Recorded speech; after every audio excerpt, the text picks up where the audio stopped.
Hello everyone, let's look at the new features and changes coming with the release of the Windows 11 May 2026 security update. These improvements apply to version 25H2 and version 24H2. The update is available now as a preview, but it will officially start rolling out automatically on May 12, 2026. Usually, Microsoft begins the rollout at 1 p.m. Eastern Time.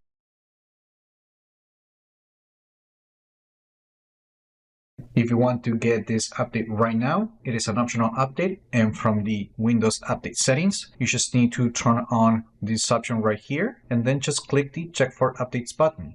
Once the update downloads, you will need to restart the computer to apply it. Okay, first, and perhaps more importantly, now Microsoft is starting to roll out the Xbox mode for regular PCs, but it's currently available on select markets. So the feature is available from the gaming settings, and it has been designed to transform your laptop, desktop, or tablet into a console-like experience using the Xbox app in full screen mode. Once you enable the feature, and then you restart the computer, upon sign in, the computer will enter into the Xbox mode, automatically giving you a controller-friendly interface similar to the Xbox dashboard. Even further, it is not just about an app launching on startup and giving you that controller-friendly interface, but Microsoft is also making some optimizations, turning off many of the desktop processes in order to prioritize resources to improve the gaming experience. According to the company, using the Xbox mode can free up to 2 GB of memory. Just to give you a quick demo, I'm going to restart the computer. And now when I sign in into the experience, the Xbox mode should start automatically. And there you have it. This is the Xbox mode on Windows 11 for regular PCs. At any time, you can use the Xbox button on the controller, or you can use the Windows key, and that will enter in this experience that allows you to switch between different applications, and you can even get to the desktop.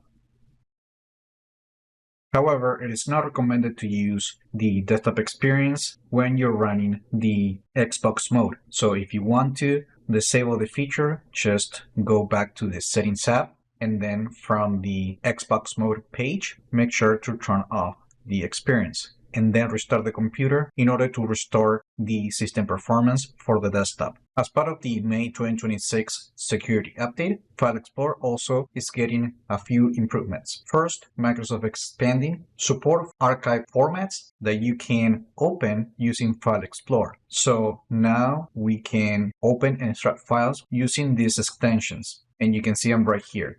And you can also notice that File Explorer now recognizes those extensions. In folders such as Downloads and Documents, the View and Sort preferences will now be used when apps open File Explorer directly on those locations. Also, this update fixes a white flash bug when opening the This PC page or when resizing the Details page while using dark mode. Now, from the Settings app, when going to the Haptic feedback signals, you can now control haptic feedback effect for specific actions, such as snapping and resizing windows and aligning objects in PowerPoint. Currently, these effects are supported when using the Surface Slim Pen 2, the Asus Pen 3.0, and the MSI Pen 2 with haptic feedback. Microsoft also plans to bring support to the Logitech MX Master 4, but that will happen after Logitech releases other updates in order to include the support.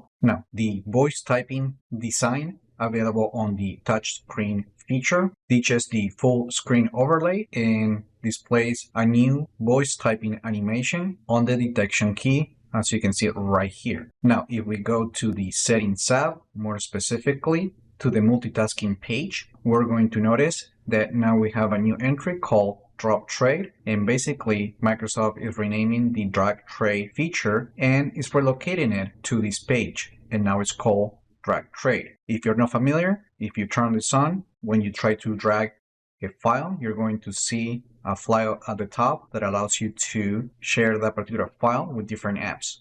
Also, starting with the May 2026 update for Windows 11, Microsoft is adding support to monitor AI agents from the taskbar. So if you have a computer that supports AI agents, you will now be able to check what the agent is doing from the taskbar without having to open the application. So just hovering over the agent, you're going to see the progress. At any time, you can also click on the application to get to the agent. The company says that this new integration is first available on the Microsoft 365 Copilot app, where the research agent can now show the progress as it is doing its reports. Microsoft is also updating a recently added policy that allows you to debloat the operating system when creating a new account. So let me just open Group Policy, and then I'm just going to navigate to the app package deployment. And from here, we're going to find this policy. And the policy isn't new. We had this for a while now, but when we enable it,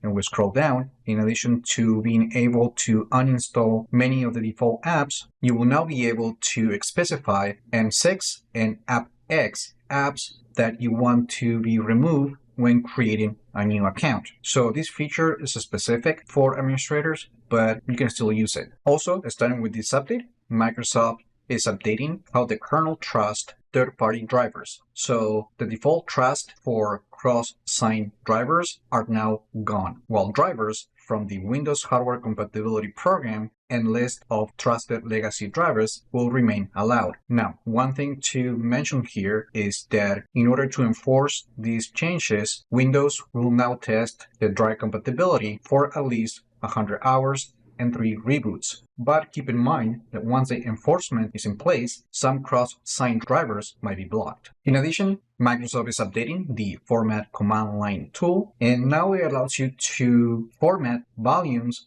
up to 2 terabytes. Previously, the limit was 32 gigabytes, but that now has been updated. And finally, the company is adding some security improvements to batch files and command prompt script to minimize runtime manipulations risks. And basically, with this release, administrators and application control for business policy authors can enable a better processing mode for batch files. When enabled, this mode locks batch files during execution, preventing any modification and reducing the chances of the runtime tampering. So the setting is located in this path, and this is the value that needs to be configured. 1 means that it's enabled and 0 means that it's disabled. Microsoft also notes that this behavior can also be controlled from the same log batch files when in use key on the application manifest control as defined for the application control for business schema. Now, if we go to the settings app one more time, and then if we go to printers and scanners, we're going to notice that Microsoft is adding a new icon to identify